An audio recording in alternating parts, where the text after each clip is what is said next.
afternoon, everyone. Happy Easter to all, and welcome to the Global Guided Meditation Call. This is RAND for Sunday, April 20, 2025, after 3:15 p.m. Eastern. A great quote. It's unknown who the author. Two things define you. Your patience when you have nothing, and your attitude when you have everything. Now we have it's a split, I guess you could call it, on this planet. You have the majority of the people embraced in material physical existence, life. Let's just say material physical existence. And it's not a negative, it's not a bad thing. But there's no balance. It's just material physical life. And everything that comes with it. Everything is sacred. Absolutely everything.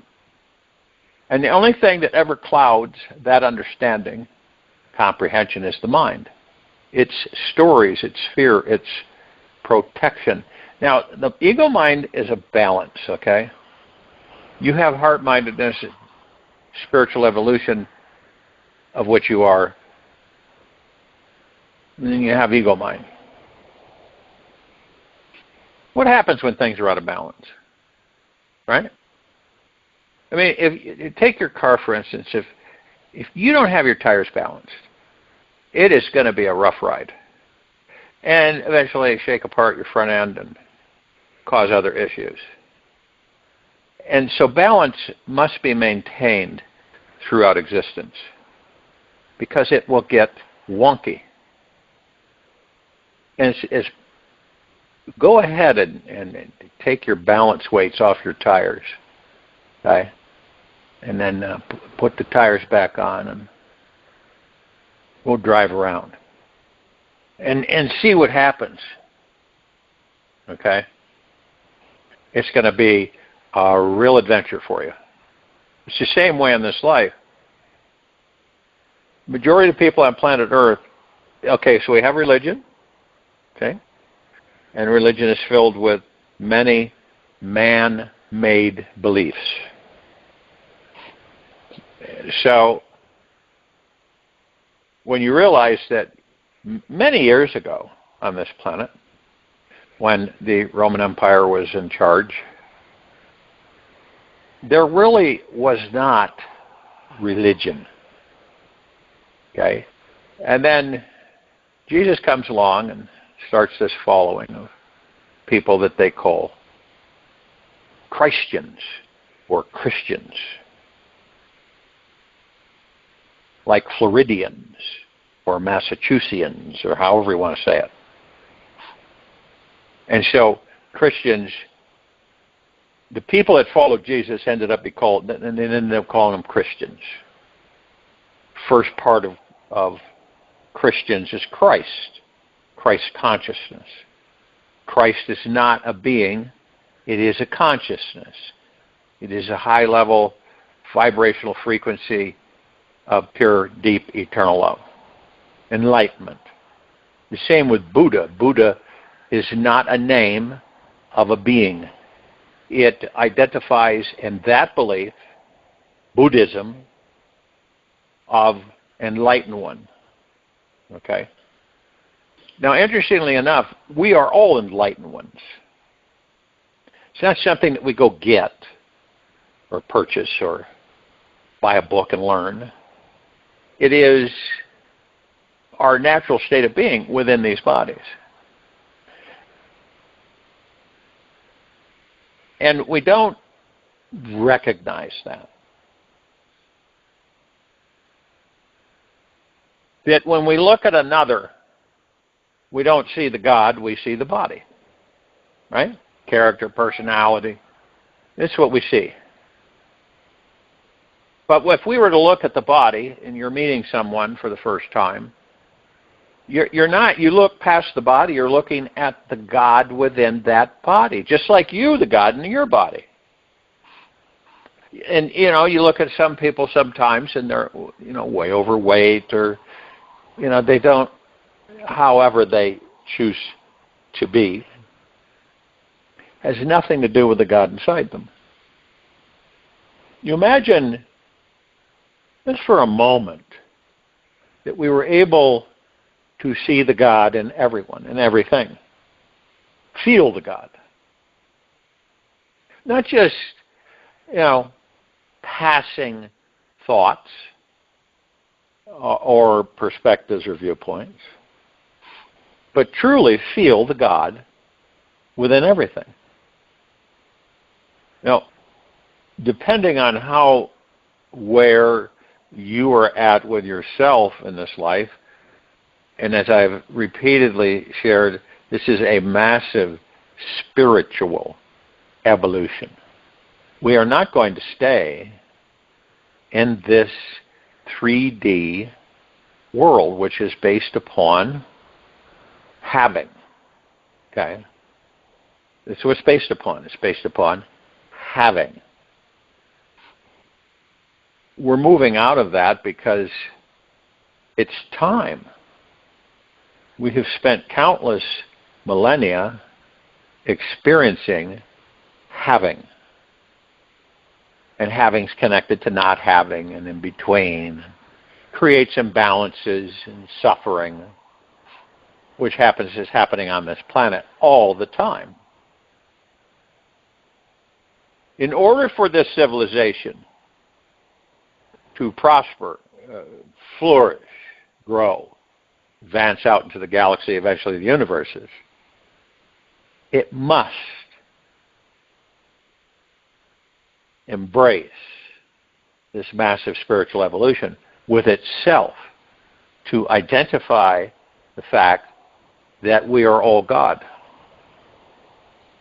At that point, religion will become no more.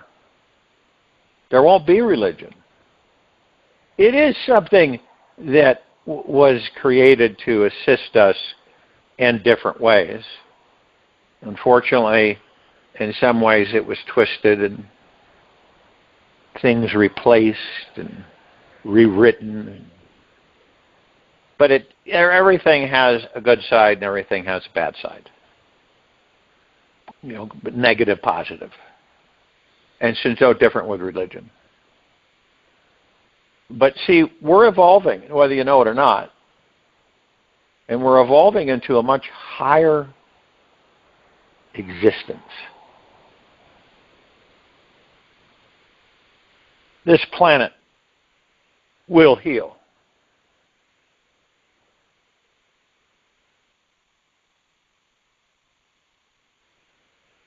We will heal.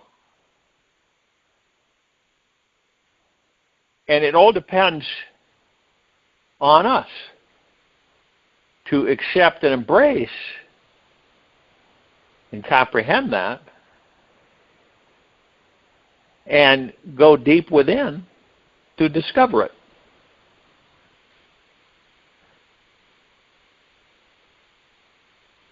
Sacredness is locked inside a temple. It's not. It isn't locked inside a temple, a mountain, or any ancient scripture. It isn't hidden in a monastery, waiting to be discovered after years of devotion. It isn't reserved for holy people or rare moments of revelation. Sacredness is not something in any object itself. It is an energy moving through you.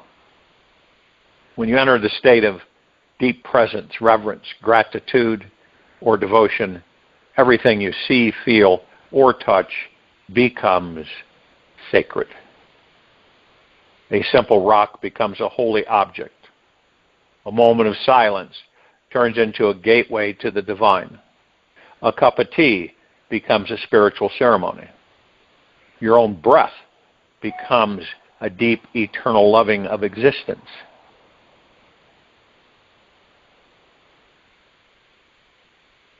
Awakening is not changing who you are, but discarding who you are not. This is the greatest ancient discovery secret to becoming a truly enlightened being. You do not wait for something to be sacred. You understand, comprehend that you are the one who makes everything sacred. And you do it through your full presence, intention, and an open heart overflowing with joy.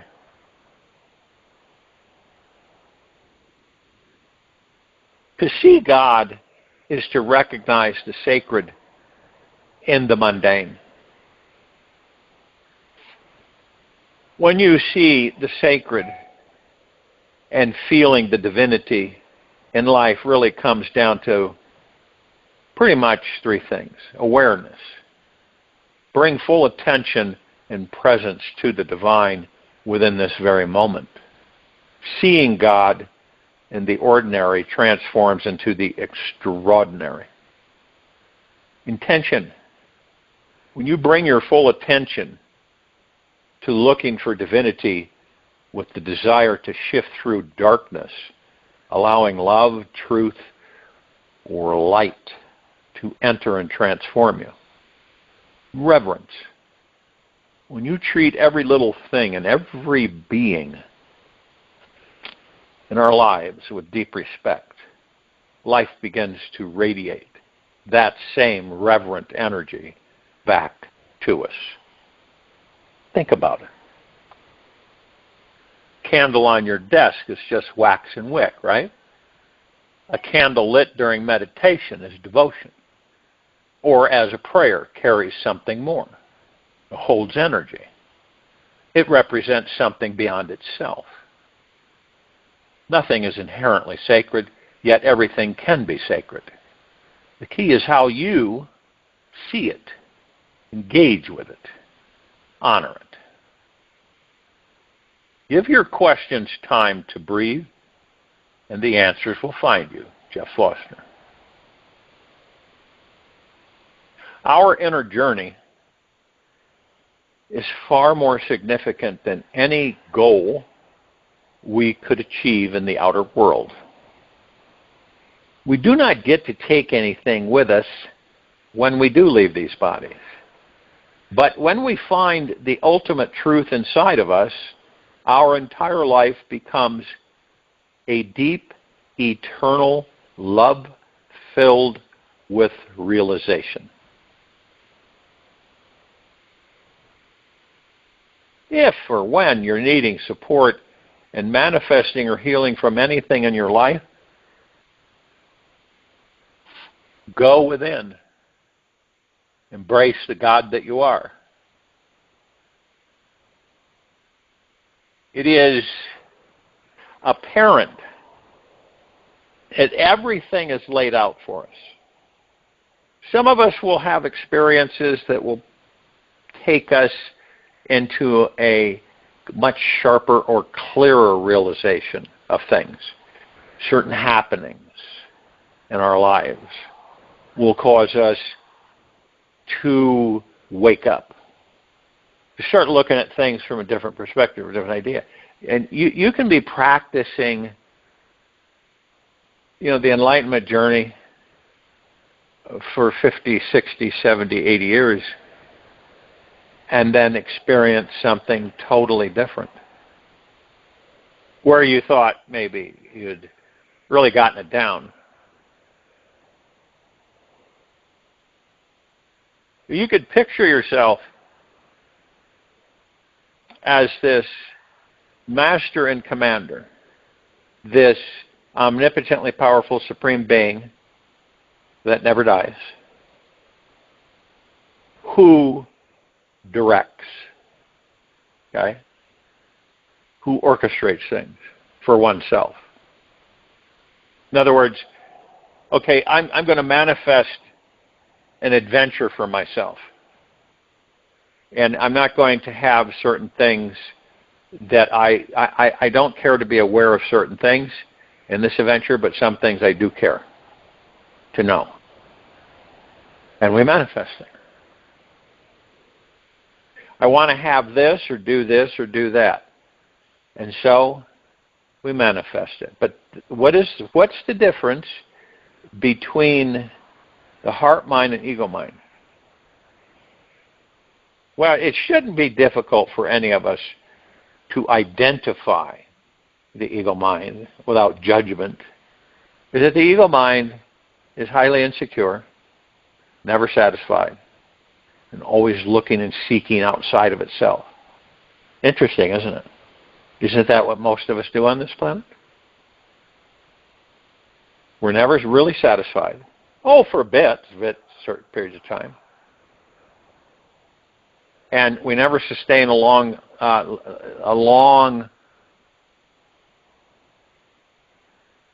time of happiness.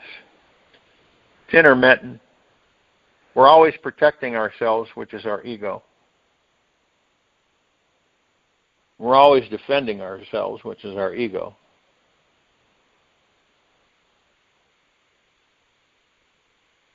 Is that a bad thing? No. Just by me sharing it, we all recognize that the ego is there for one reason: for us to master it. And it helps us realize things in this life and all the lifetimes that we have experienced. At times it motivates us. Other times it demotivates us. Other times it excites us. Other times it depresses us. I mean, it is a full gambit of emotionality. When we discover on our own, because we've made the commitment to do so with ourselves, that the ego mind is an illusion, and the heart mind is the door that we open to the God within us. It's a difference right there. We discover that we as the God are eternally happy, blissful, joyous, grateful, at peace, centered, balanced. But that all exists with who we are. Now, on the flip side of that, you say, okay, so the difference between that and the ego mind is what? The opposite. In the ego mind, we aren't balanced. It's always kind of out of kilter, if you ever notice. That ego mind, that little voice ego mind comes in and says, hey, do that. Go ahead, do it. And then you're saying, no, I don't care to do that. I'm not interested in that. No, come on, you'll be fine. Do it. And then you just kind of step back. It's not an argument. It's not a confrontation. It's just that you're taking the reins for the first time of the ego mind. Before, it went wherever it wanted to go. And through the heart mind, you've been able to take hold of the reins of the ego mind.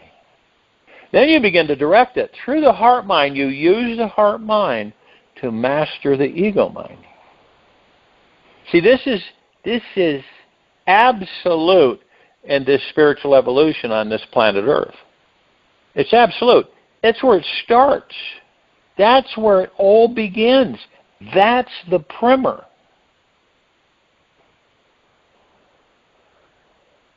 What is the primer? It is a piece of the puzzle that is missing. And once put in proper position and place in full balance, everything lights up. Everything moves forward. Now one can say, oh, well, I'm highly spiritual and I read and with groups and everything. That's great. That's wonderful.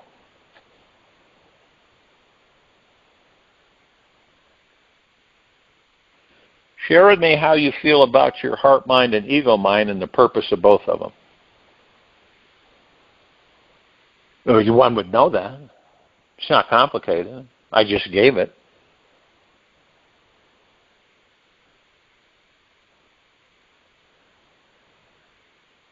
But see, we're always practicing, but we practice in different ways. We don't know it.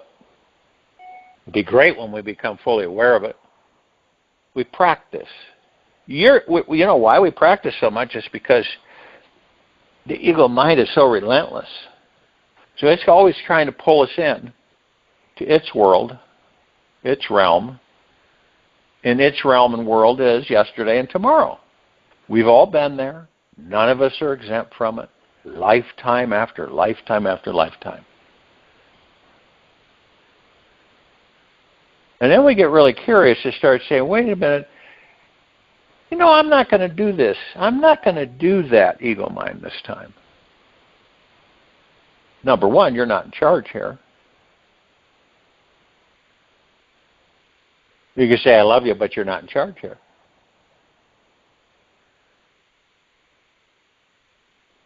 You can change your direction in the middle of a storm. You really can. You can change your direction in the middle of a raging storm. It's through ego. You have the ego mind and you step back and leave the ego mind alone. You fall into heart mind. See, the ego mind, you worry about what others say. Heart mind, you don't. Not at all. It's not even there. Ego mind, you're constantly mastered by over 60,000 thoughts that replay themselves every day.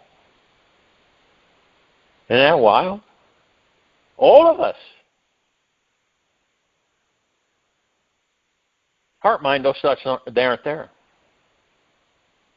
Ego mind, we're pursuing constantly for something. It could be anything. But we're always pursuing. You ever notice that? We have been trained to pursue on this planet. It just depends on how you are and what it is that you're pursuing for you, that you want. Whatever it may be. Might be a white shirt. Who knows? But we're pursuing all the time. And we don't think about that because the ego mind has us so blinded. But that's what we do. You could ask anybody, what are you pursuing right now? What are you after? What are you going after? Is it a bunch of cardboard boxes? Is it a walk in the park? What is it? We all have it. In this very moment. We think about it, right? We either do it or we think about doing it. And then when we think about doing it, we say, I'm not going to do it. I'll do it later.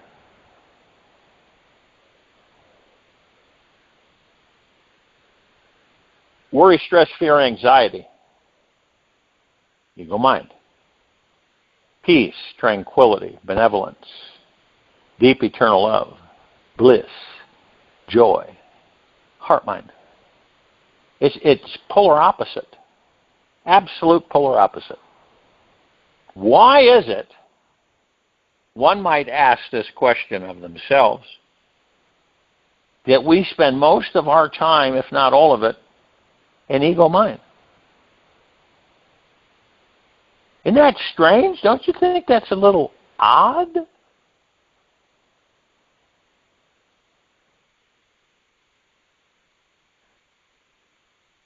But when you have an empty vessel and you fill it with information, it's kind of like a throw of the dice on how that's going to materialize with Bill or John or Jim or Jane or Alice or Jen. It just depends on that mixture, on what it's going to create. You put a bunch of ingredients together and you've never done it before. You don't know the flavor profiles. You don't know what's going to happen and how it's going to taste. You don't know. It's a big surprise. Sometimes it's fantastic, it's phenomenal. Other times you go, wow, yuck.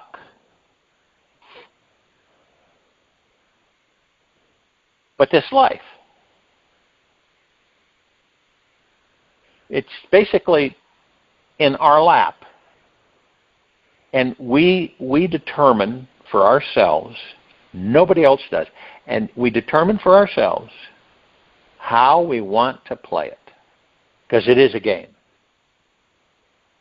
Do we desire or want to play it with ego mind again? I really don't believe so. I believe that many of us on this planet are becoming deeply committed to going into heart mind.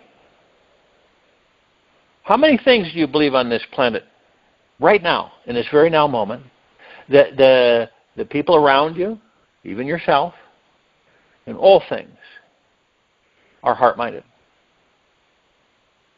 Or ego-minded? Right now, it's ego-minded. How long has it been ego-minded? Countless millennia. But we're still here, see? These vessels are still here. We're still incarnating. That's a good thing. And then we begin to recognize it really is up to us. It isn't up to anything outside of us. It is up to us. You want a great life? Manifest it. But you know the landmines involved with that. If you see a field, right, and it's a clear field, and across the field you see these beautiful woods, and you see a lake, and you want to get to that. Now, if you're not going to maneuver precisely, which means what? If you're going to run across that field to that lake and those woods, and the field is landmines everywhere. Most likely you're going to be blown to smithereens. But you know how to maneuver it, which means how are you going to master the ego mind in this trip, this journey, this process? When you learn or you comprehend these things and you start putting them into action, this is your maneuvering of that field so that you do cross it without hitting any one of those mines, and you get to that lake and you got a beautiful lounge and a nice fire going, wonderful bounty of food. There's a light breeze. Trees are kind of moving a little bit. It's real quiet. And you're at ease. And you're with the God that you are. But between that is this minefield. And some of us get impatient and we just finally lose it. We just say, the heck with it. I'm going to just run and hope for the best. And they're blown smithereens. See, and a lot of times we don't realize that there are certain key points in the architecture of our lives, that we are the directors, we're the creators. And we map it out. And when you start to map it out, you discover things about yourself, about ego mind, positive, negative, however you look at them, and how to embrace those and surrender, how to let go of things every day on a continual basis. It really is. We are surrendering every day, all the time. That's the state of consciousness that we must maintain in order to master the ego mind. And if you don't master the ego mind, then you're not going to become spiritually awakened and aware. You won't. One might say, well, why do you have to master ego mind? We just become aware of our enlightenment with it. Because it would be a false narrative. It wouldn't be truthful. It would be enough to satisfy the ego mind for a temporary period of time, and then it would die off, and you have no idea where it would leave you.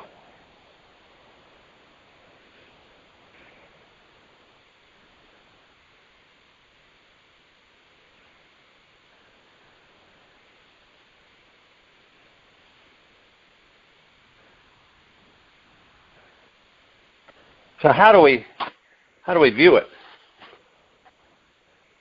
Everything is sacred. That's how we view it.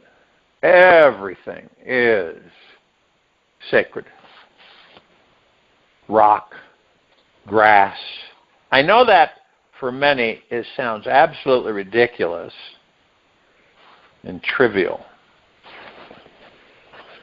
But once we realize that everything is sacred, then we've made it home. And we're not asleep anymore. And this process is due to our decision and commitment to go within. Are there roadblocks? Sure. The ego mind is going to throw all kinds of roadblocks. You face all your fears with the full embrace. They end up dissolving. What do they really need? Attention. You're in a surrendered state 24/7. You're in a state of gratitude 24/7. And you're slowly but surely moving into heart-mindedness. And you recognize what? Well, you recognize the mind and what the mind's all about.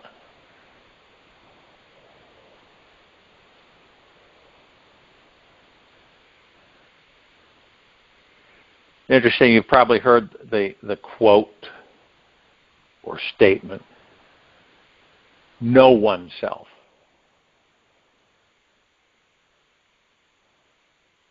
I ask myself on a continual basis, do I know myself? In the event I do, what is it that I do know about myself? And of course, that's not, again, it's not judgment and it's not ridicule or anything like that.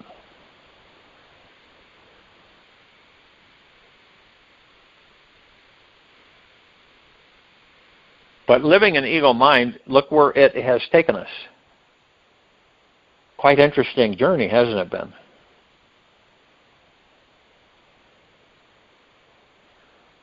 When you exist on this planet, when you're in full heart-mindedness, you've mastered your ego mind and your thoughts, how do you think it is? Pure bliss. It is a reflection of the God that you are within that body, which before wasn't identified or acknowledged through ignorance. And so, in other words, you shine your light so bright that everything on this planet shines its light. And hence, we've created a God-planet paradise where the civilization is heart-minded, where it is a master of thoughts. Ego mind has gone into peace and has left. And so what do we do after that? We enjoy life. See, that's what it's made. That's why the collective consciousness created it, so we can enjoy it, not suffer it.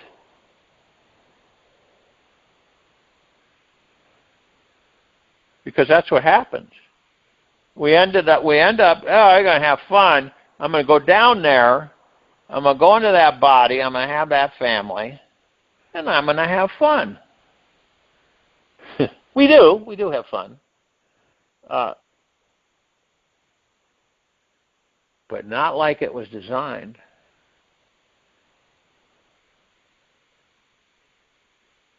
Deeply and eternally love oneself, all the time, 24/7.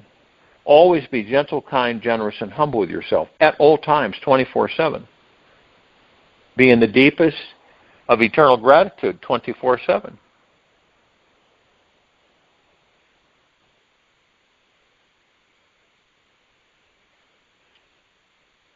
Live your life as the God that you are. I'll join you in the meditation and return to close us out.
Take an easy and slow breath in through the nose.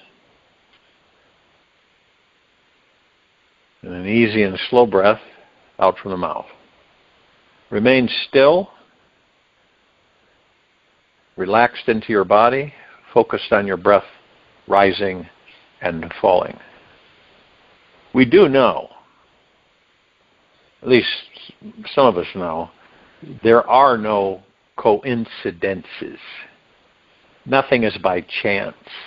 Everything is guided by a higher power and purpose. Everything that happened was supposed to happen exactly the way it did. This universe does not make mistakes. It's just your mind that thinks the universe makes mistakes. Everything is perfect and always unfolding exactly as it should. Your challenging life situations are perfectly designed to awaken you from this dream. You would remain asleep forever, lost in this dreaming mind, if you did not have any challenges. Time to accept you are perfect, because every moment of life is perfect. It's not such a weird thing to believe about yourself today, is it? Take this with you for the rest of the day and the evening and night and the following morning. We will return here Monday, April 21, 2025, after 3:15 p.m. Eastern, to continue our global guided meditation call. Be gentle, kind, generous, and humble with yourself at all times.